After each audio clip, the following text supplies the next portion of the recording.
to the credit markets, that it will balance its budgets, and to make sure the chief financial officer has that capacity. They did several things. They made the office independent of the mayor and the council. Mayor appoints a CFO, but council confirms. But once confirmed, the CFO cannot be fired. Mayor can fire the CFO only with a cause, and has to have 2/3 of the majority of the council with him in that decision, and the decision has to wait on the Hill in the Congress for 30 days. So this is as independent a CFO as you can find anywhere in the country. You can disagree with the mayor in the morning, you can still be in the office that afternoon. And there have been many afternoons like that. But everywhere else, that afternoon you'll be sitting home. In certain city by the lake, you could be at the bottom of the lake. And in addition to these independence, the Congress gave Chief Financial Officer extraordinary powers. One, all the financial people throughout the city, 1,200 or so of them, report to the Chief Financial Officer. So the Chief Financial Officer of police, fire, schools, corrections, all of them do not report to their program chief, such as the chancellor of the schools or the police commissioner, but to the Chief Financial Officer. So one of the perennial concern that the president of the UDC has is that CFO here reports to the district CFO and not to the president here. Of course, we said we work all together, we are a team and all that.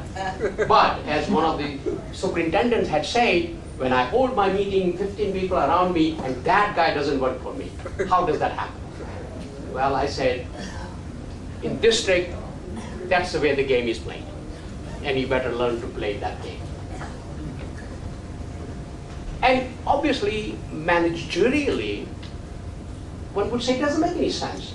How could you have your most important resource manager, financial person, not reporting to you?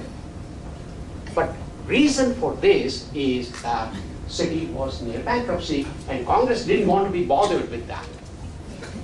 Further, anywhere the city money goes, like convention center, sports commission, any outside entity, the chief financial officer has a seat on the board of those organizations and has a veto on their budget. So CFO in the district has a seat at the convention center board, and we have a veto on their budget. So they have to basically agree with what we say. No choice there. All the legislation must have a fiscal impact statement. And no legislation would be enacted by the council without the CFO saying that yes, there is money available. If CFO says money is not sufficient, that's the end of the legislation.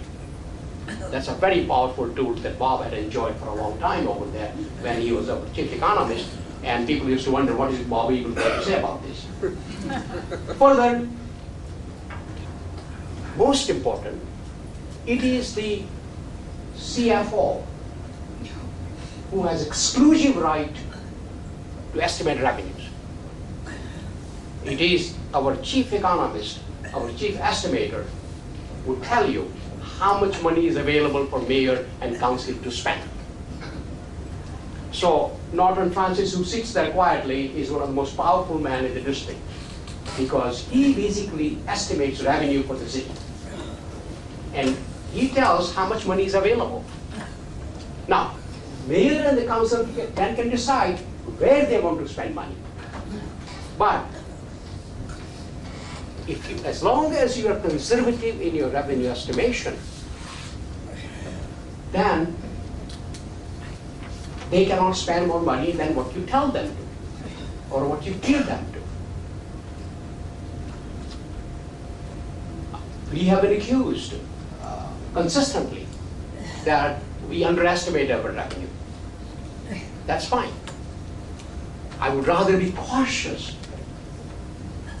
So our revenue estimation is done not by any rosy scenario, but by people, by economists who are very conservative, very realistic.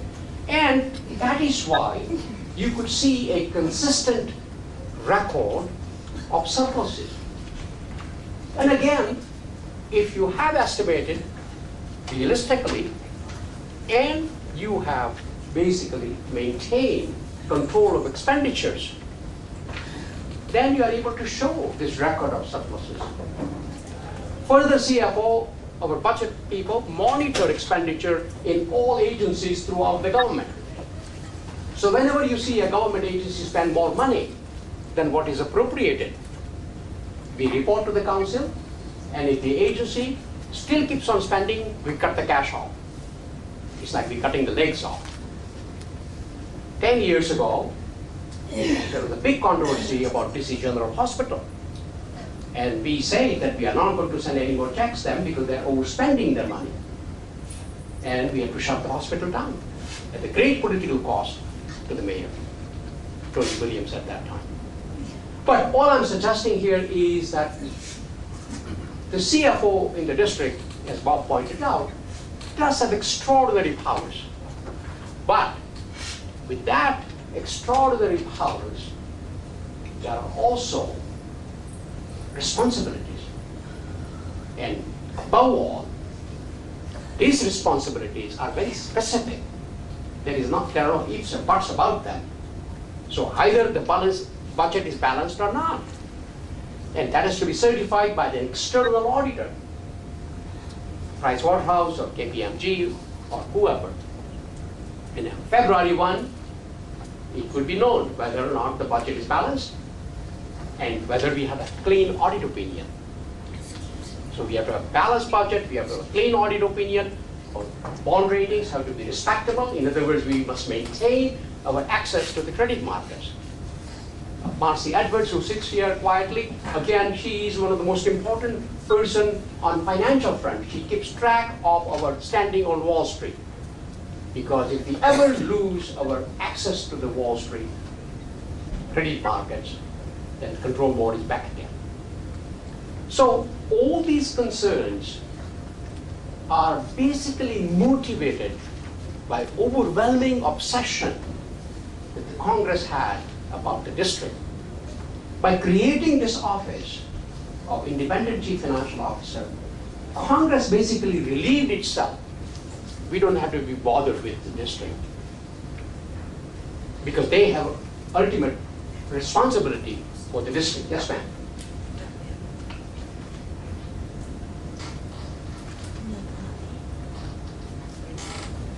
Go ahead. Okay.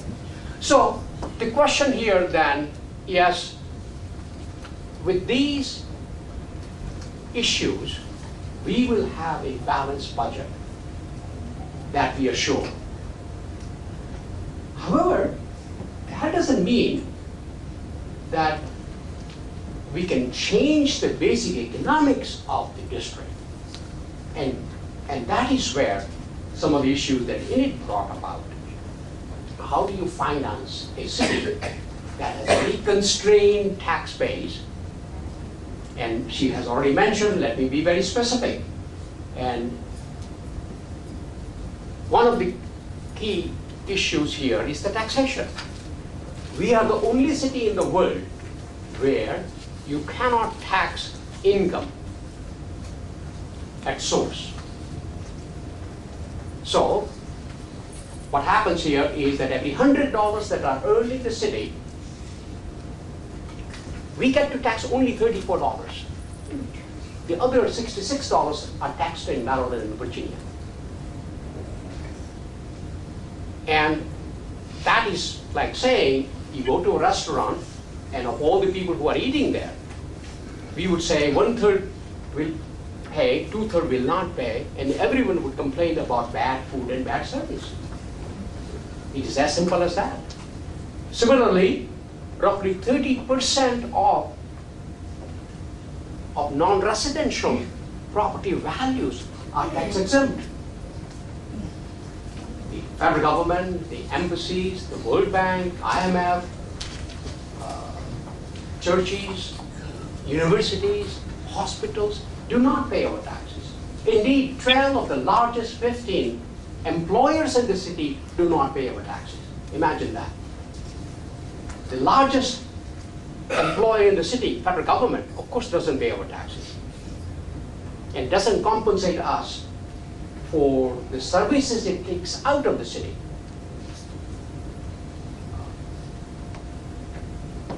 And we do not have the pilot that you talked about, payment in lieu of taxes, because if federal government were to rent one of the office buildings, commercial office buildings, they would pay our taxes via rent. But if there is a federal building like IRS or TSA or whatever, there are no taxes there. And we are very proud to have federal government in our midst, but it's enormously costly enterprise. And some of the inhibitions and prohibitions that they have put upon us, for example, they put a height limitation. That makes a lovely city. You know, as I was saying this morning somewhere, that we used to have an office on the 11th floor of the Judiciary Square, and you look outside, the museums, monuments, galleries, nothing I could tax. That is the dilemma. That is the dilemma. We have a very constrained, limited, narrow tax base. And other side of the ledger, we have a needy population. Imagine that our poverty rate is around 27, 28%, children poverty rate. That means that large number of children are in poverty in nation's capital. You look at any health indices, diabetes, AIDS infection, infant mortality, heart problems, anything you look at, we are at the bottom of the country. Fully, more than 25% of the city is Medicaid eligible. So we have a very needy population, and it costs more to provide those services in the city here than outside. Average service deliveries, if it costs $100, say, in Kansas, it would cost you $130 here. And capital projects, if it costs $100 in Kansas, it would cost you $150 here in Washington. It costs you more in Washington because it's a city. So what we have here then, on one hand, we have a very limited, narrow tax base. On the other hand, we have a very needy population. So then that's a perennial problem. How do you manage this? How do you manage to provide these services to a needy population with a constrained tax base? Now, one way to save commuter taxes, and obviously that is not going to happen, not in my lifetime. Another way to think about is that the nation, federal government should say, this is the nation's capital, so they should take care of it. Because we don't have our state. You know, every central city of America, Baltimore, Philadelphia, New York, every central city of America is subsidized by the suburbs via state. So our problem here is that our suburbs subsidize Baltimore and Richmond. We don't have a suburb that could subsidize us via state. Our state is federal government. So an argument can be made that federal government should take over the responsibility of the state responsibility. Like, how many cities run motor vehicle department or tax department or special education or universities? You know, these are state functions. And that's a good argument, I think, but the question is, it's impossible. And one of our major theme in the city is, you see in our license plate, is taxation without representation. Okay, if you do not want to give us a vote in the Congress, then don't tax us. Puerto Rico is a classic example. Puerto Rico does not have federal income taxes. But that would never happen either. Because if you do that, there would be a lot of revenue loss to the federal government. So we have this dilemma. And I look forward to your second volume in it, and Rupa, to see how we can resolve this problem. But what I can guarantee you is that because of the institutions of the chief financial officer and the fiscal prudence of our leaders, mayor and the council, we will have a balanced budget. Because no mayor, no council ever wants to go back to the old ways of doing things.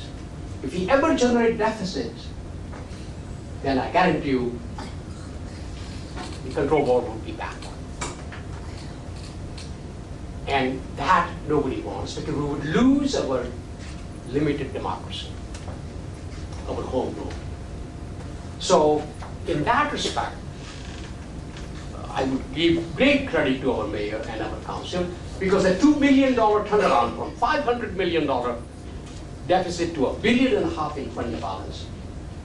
Other cities that have gone through such experiences like New York and Philadelphia, none has been able to come back as well and as fast as city did.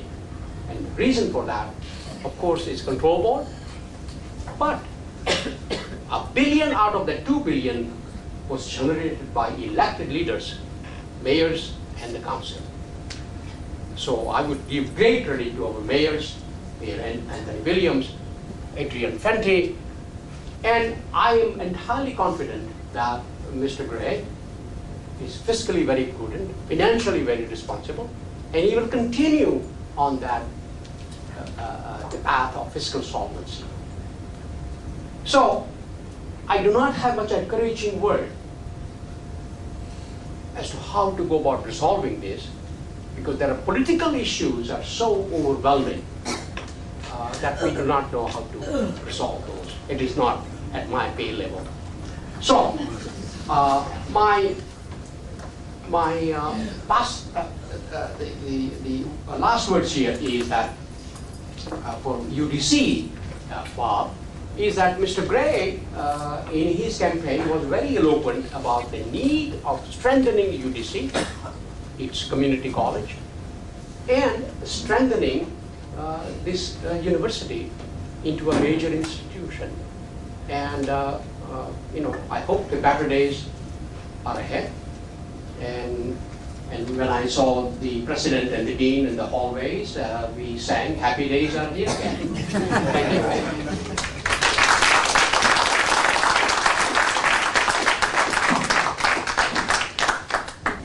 I wanted to thank the president of UDC and the dean for inviting me here, and especially Bob Ebel.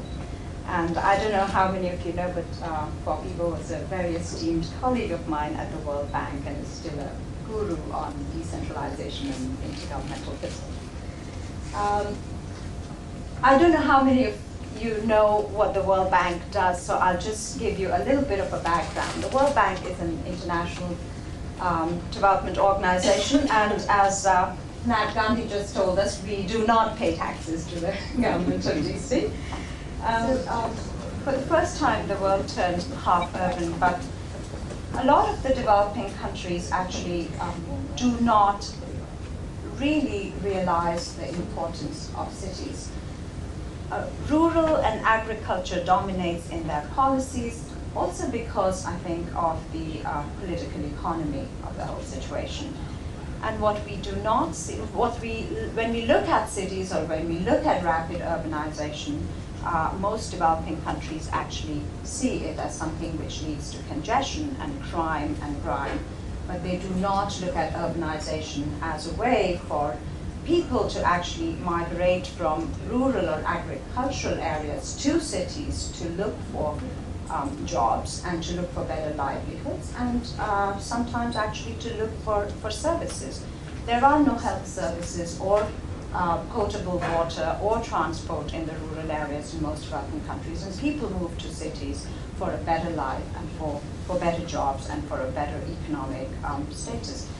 And we find that most of the time the cities are not ready for that. So what do we get? We actually get informal settlements in terms of slums, and we get a lack of services, and actually we also find that while cities here, I mean, we are talking about intergovernmental fiscal, we're talking about cities and their financial situations, and earlier Rupak and Edith talked about federal cities and how they are financed, but we find that most of the municipalities that we work with actually do not have own sources of revenue, that they depend on governmental or federal or provincial transfers, which are neither robust nor regular.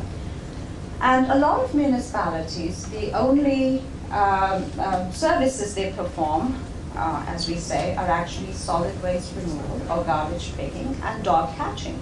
They do not have much control over the roads that are built, the water that is supplied, or even in terms of land planning and use and housing. So we actually, to a large extent, talking about cities which are disenfranchised and do not have the finance. Then why are actually cities important? Why do we need to empower them, and why do we need to ensure that they actually have financial stability and are fiscally powerful?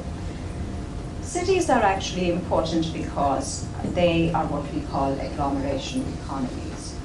And I don't know how many of you know, but 10 cities in the US actually contribute to about 60% of the exports from the US. And yet you would find that very few federal government actually come up and say that we need to finance infrastructure, to have better roads, to have better ports. And it's very difficult for developing countries to understand that a country like US actually has infrastructure deficit, and that there is low maintenance, and the bridges are falling apart, and transportation costs are high. All over the world, actually, cities contribute to 70% of GDP. They also contribute to 70% of GHG emissions, if you're talking in the context of climate change. And how cities actually grow, whether they grow in a dense form or whether they actually grow in terms of sprawl, like most American cities, and I think Atlanta, Georgia is probably the most sprawled city, or perhaps LA is. You know, their contribution to the carbon footprint is basically whether they have a DNA where they grow in a compact way, providing services more efficiently, providing transport and means of getting to the job through public transport, or whether we actually encourage car use, such as in the US. So if you compare the carbon footprint of Barcelona to the carbon footprint of even Colorado, you will find that Colorado actually has 5 times the carbon footprint of Barcelona, while Barcelona has 4 times the population of Colorado.